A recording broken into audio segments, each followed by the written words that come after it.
It's Roy Candy from Epic Gaming Night, and today we're going to be fantasy heroes protecting the capital city in Tiny Epic Defenders.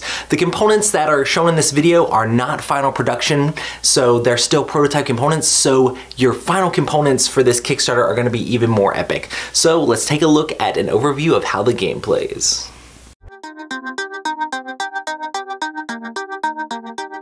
In Tiny Epic Defenders, players are working together to fend off hordes of monsters and defeat the epic foe before the capital city falls.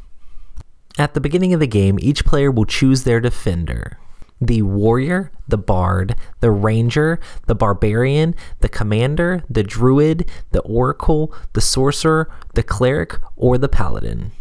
Players will lose the game if the capital city ever falls, and they will win the game if they are able to withstand the onslaught of enemies, dire enemies, and be able to finally take out the epic foe. You set up the turn deck by randomly selecting 3 enemy cards, and then selecting the correct number of player cards depending on the number of players. You will draw through and resolve this deck each round. Then you'll set up a horde deck by randomly selecting 3 more enemy cards, and then also shuffling in a number of dire enemies equal to the player count.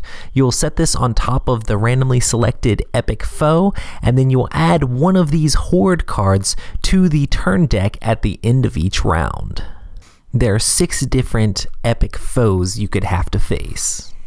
Each round, you'll draw cards off of the turn deck and resolve them. If you draw an enemy card, you will have to raise the threat of each location represented on that enemy card.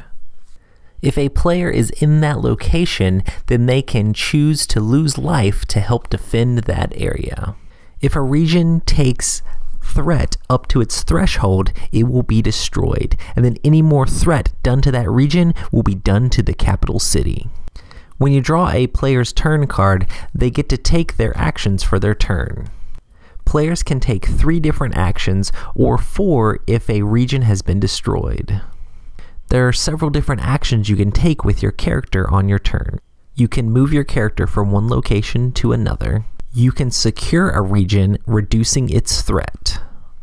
Or you can use the abilities on your defender card, a location that you're at, or an artifact that you've gained. Or once you've made it all the way through the horde deck, you can spend actions to fight the epic foe. After the turn deck is completely empty and all players have taken their turns, then you'll add 1 card from the horde deck into the turn deck and shuffle it up. This adds dire enemies to the turn deck, and they have different effects if they get through and damage the region without being defended. You can defend these dire enemies, but it takes 2 of your life instead of just 1. But if you defend against them, you will gain an artifact card. Artifact cards will add all sorts of new exciting abilities that you can utilize as your defender. You also get the artifact token from the supply to slot into your item meeple to remind you of which artifacts you're currently carrying. Tiny Epic Defenders comes with all sorts of different artifacts that you can use to upgrade your Tiny Epic Defender.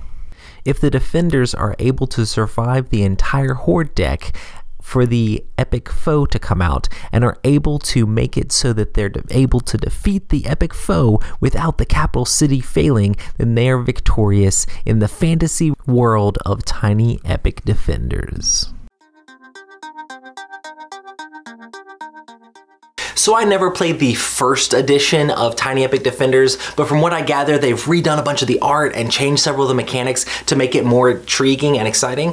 And I think it's really interesting the way this game is very puzzly, and you're working as a team, trying to figure out where you need to stand and protect, and then who needs to go back to the capital city to heal, because your life is like a resource that you use to try to protect all these different areas. And you're trying to figure out how to utilize all the different special abilities on your character and on all the different location, and try to make everything work so that you can protect the capital city. It's definitely intriguing as you're like gathering artifacts, as you're fighting off all the different like dire enemies and things like that, and you're never quite sure when your turn is going to come up. I am excited that all the different artifacts are going to have their own like item meeple, like the characters are going to hold all the different cool things like we saw in Tiny Epic Quest. That's super exciting, and I just like the cooperation in this game.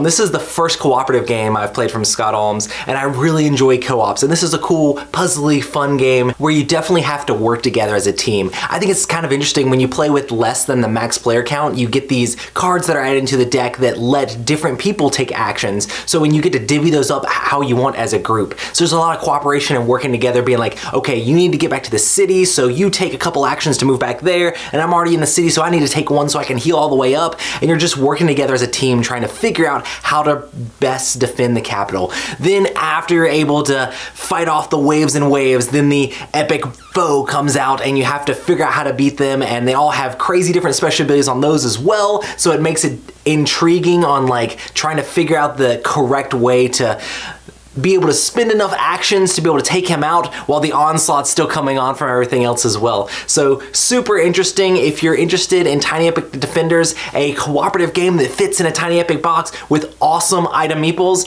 make sure to check out Tiny Epic Defenders.